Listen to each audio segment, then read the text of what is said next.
Patay na nga ba si Sasuke Uchiha? Sa Boruto 2 Blue Vortex Chapter 4 spoilers nga, may ilang panels nga na kung saan makikita nga natin na itong si Sasuke nga naging biktima nga ng claw grimes ni Code at naging pataba na nagresulta nga sa pagiging isang puno o Shinju nitong si Sasuke. Pero bakit at paano nga ba ito nangyari at buhay pa nga ba si Sasuke? Alamin natin sa videong ito. So simula nga noong inilabas nga ang unang chapter ng Boruto 2 Blue Vortex sa itong si Sasuke Uchiha na nga yung isa sa mga karakter na hinahanap-hanap natin.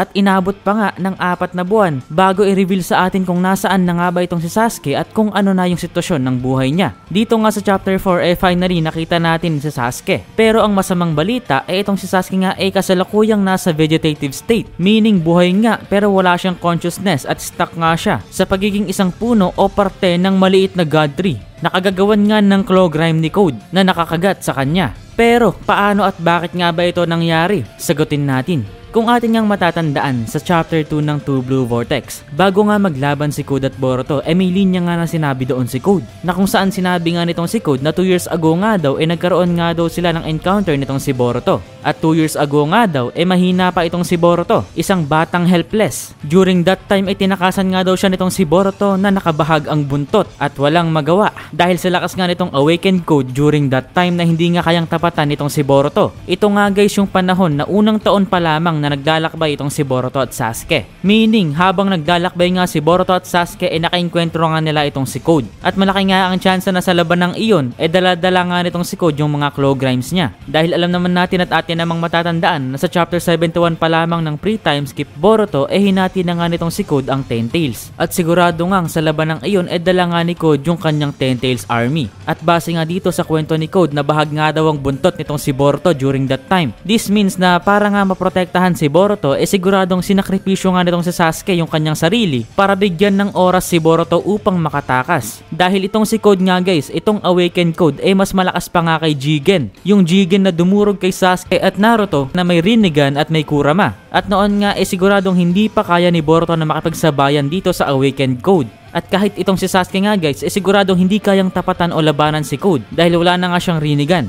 Pero para nga sa kaligtasan nitong si Boruto, isinakripisyo ni Sasuke yung kanyang sarili para mabigyan ng magandang hinaharap itong si Boruto. So buhay pa nga ba o patay na si Sasuke? Ikinonfirm nga sa atin sa chapter 2 to 3 at kahit sa kasalukuyang chapter na itong mga ninja nga o tao na unfortunately naging mga Shinju dahil nga sa pagkakagat sa kanila ng mga claw grimes nananatili pa ring buhay kahit wala silang malay. Alam din ito ni Boruto. Kaya nga ginagawa niya dito yung best niya para muling ibalik si Sasuke sa normal. Dahil iniiwasan nga niya yung destiny niya na sa huling nga lahat ng meron siya mawawala tulad ng propesiya nga ni Momoshiki, pamilya, kaibigan at syempre ang kanyang sisyo o master na si Sasuke.